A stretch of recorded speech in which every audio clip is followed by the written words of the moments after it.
I'm Pat Cady, and I am the president of Aerosol Devices, and it's my pleasure to be speaking today with Dr. Nobuhiko Fukushima, who is currently the Chief Technology Officer for the Canamex Group in Japan.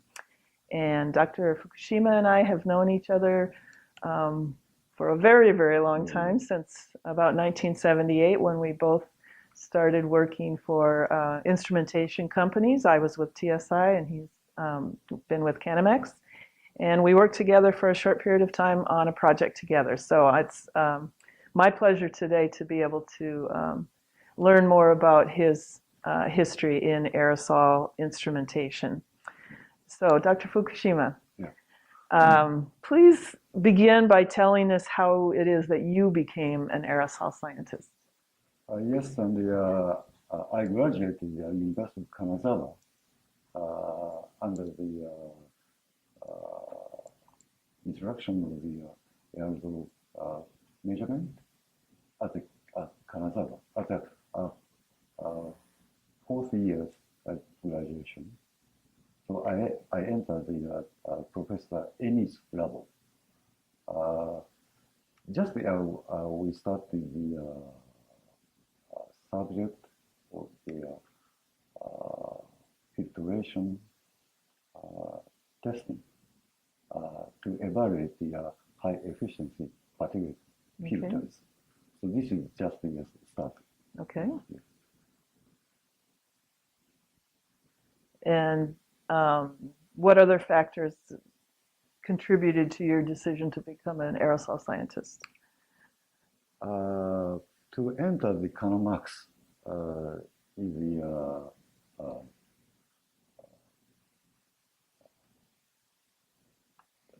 to enter the Canamex, we start to aerosol business.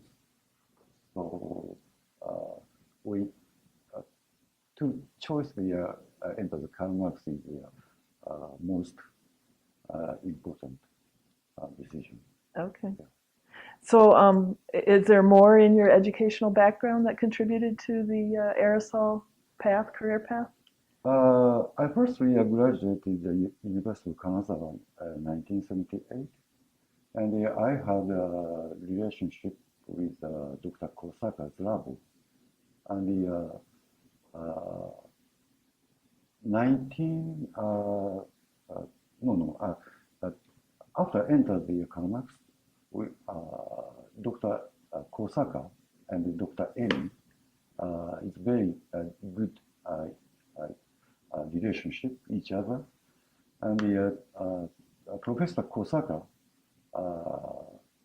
had visited to University of Minnesota to work with Whitby and Rendu, and then he after returned to Japan, he introduced the advanced technology of the aerosol instrumentation, for example, DMA. We continued the good relationship with Dr. Kosaka because my eldest colleague of Dr. Okuyama also joined at the University of Osaka Prefecture. So I had a route to contact to them, and after 2 years working with the lab, so Professor Kosaka recommended to enter to try to have a doctoral course. So we had a PhD in 1995. Okay. So which of the aerosol scientists that you have interacted with are the most important in your early career? Which ones influenced you the most in your early career? Influenced person? The mentors, your mentors? Oh, yes. As I already talked about this, Professor Emi is the first mentor for me to introduce the aerosol basics and filtration theory.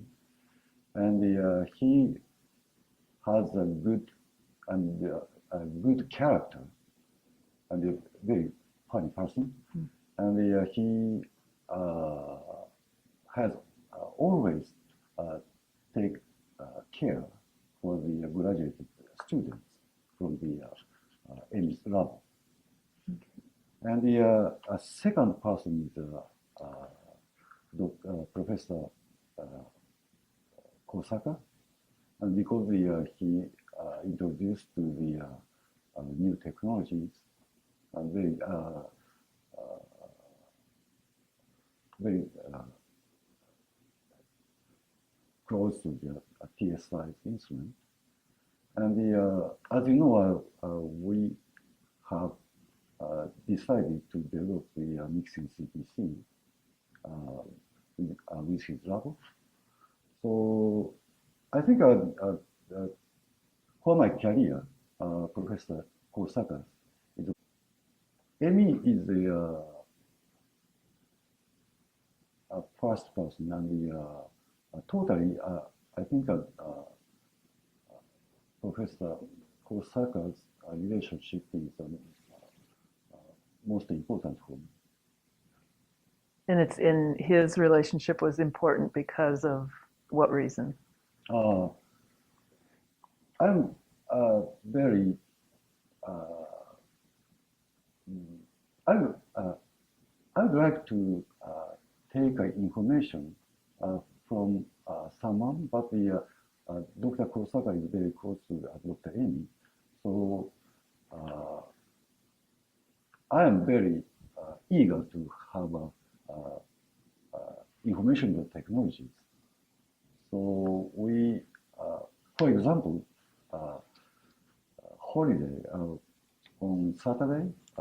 Sometimes I drove to the University of Osaka Prefecture to have a time with Professor Okuyama and Kosaka, because to have information. And for example, he gave me the papers.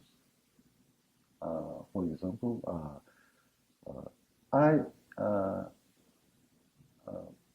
clearly remember that the Dr. Stoltenberg's paper, he made a copy and to give me.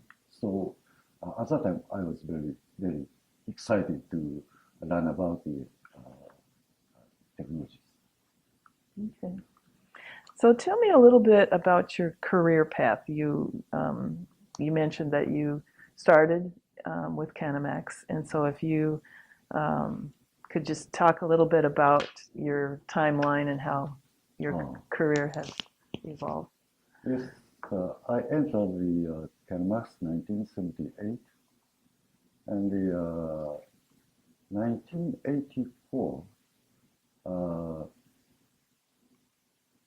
Dr. Okuyama, Professor Kosaka had invented the new technology of mixing CPC, and he would like to develop by TSI first. But my company decided to develop by Canamax, and to talk with the Mr. Gilio and no.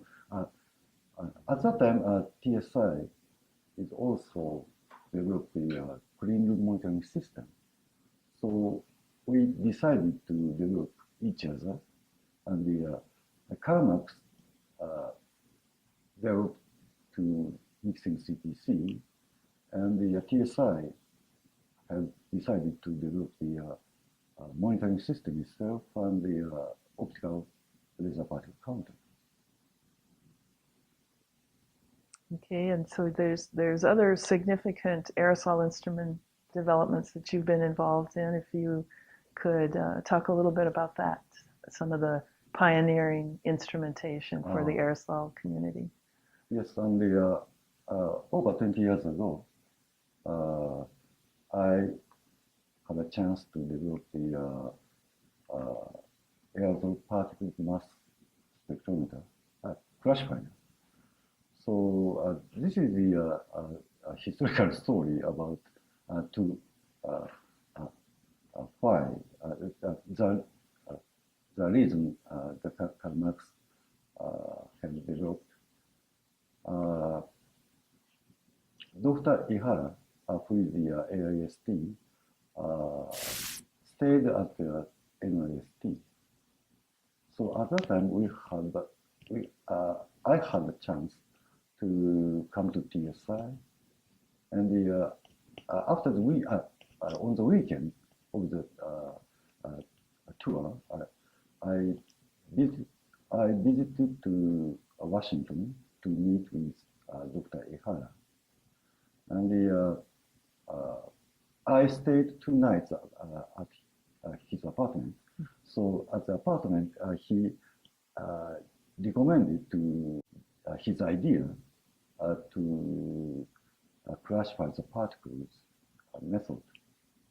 So he's thinking that he developed the particle standards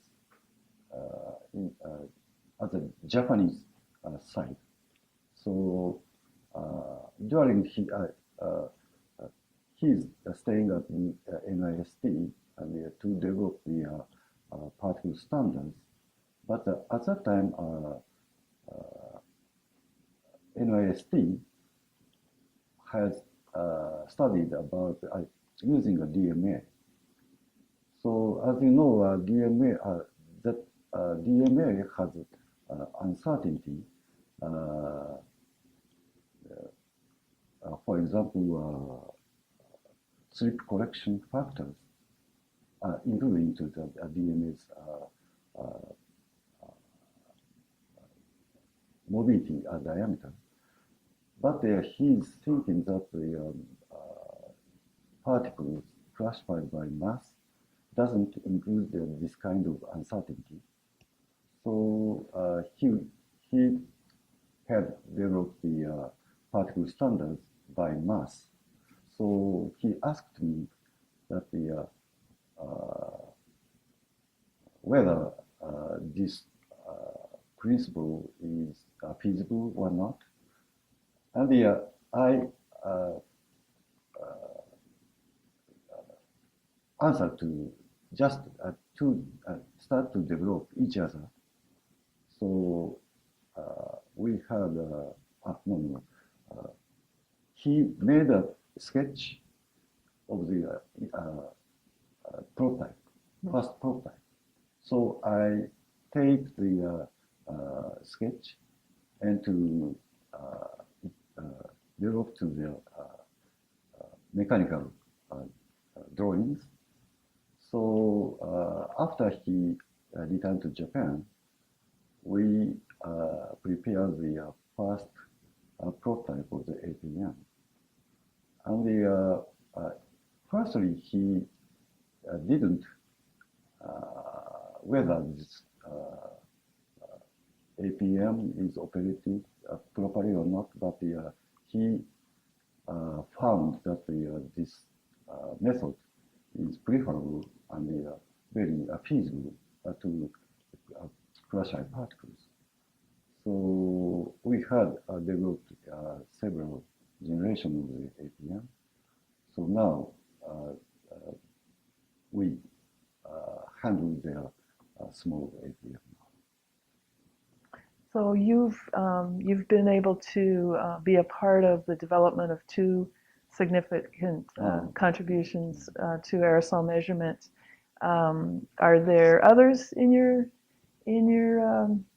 history, or how has your career taken you today?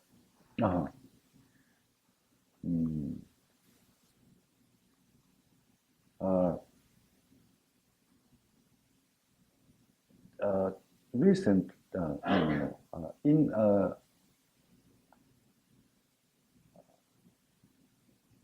I have developed some instruments except the APM and CPC. So, for example, to develop the small impactors for the person use. and the ion detectors inside ESP, electrostatic precipitator. We developed the ion probes to measure the plus and minus ions in under the high voltage situation. And we chose the very new method to supply the power because under the high voltage condition. So we select the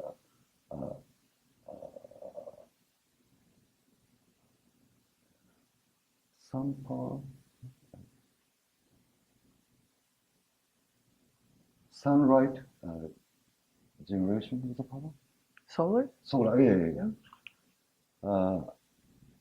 I think this method is over 25 years ago, so I think this is very advanced idea to supply the power. Okay. So are you still developing new instruments? What are you doing today? Now, unfortunately, I moved to the management position. So, but now we have proceeded innovation, open innovation scheme with the some Japanese professors and also in the States researchers. Okay. Several projects are ongoing. So with the mixing CPC and the aerosol particle mass analyzer in particular, what do you think they contributed the most to aerosol scientists, and what types of applications did they make the most impact? Yes, for the mixing CPC, we focused to the application of IC manufacturing factory. So most important result to develop mixing CPC is to choose the working liquid. Because the as you know, TSI CPC uses butanol. So, but the at the industry IC manufacturing factory doesn't like this kind of liquid of butanol. So Professor Kosaka and I had a detailed research of the kind of liquid. So finally, we chose the propylene glycol, which is harmless and odorless liquid. So it is key. It was a key point to develop the instrument. And for the APM development,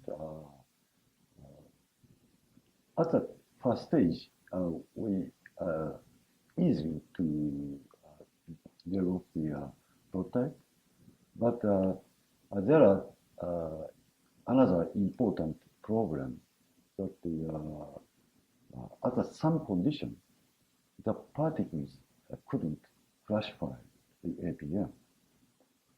So, for example, to increase and decrease the voltage of the APM,